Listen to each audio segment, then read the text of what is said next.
Hi first grade, Miss Wingard again, and welcome to my home store, which is called Mart.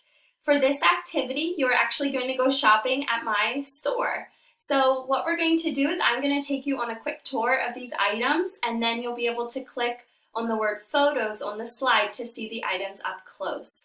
So here at Mart, we have many different things for sale that you'll enjoy. We have candy and snacks. We also have some different toys, such as this toy helicopter, a football, Play-Doh, and keychains. We also have some jewelry that you might enjoy. And then we have some school and art supplies, such as markers, coloring books, crayons, and this notebook. One of my favorite items is this daisy pen, but it is totally up to you and what you would like to buy. So after watching this video, then you're going to click on the word photos where you can see these items and how much they cost up close.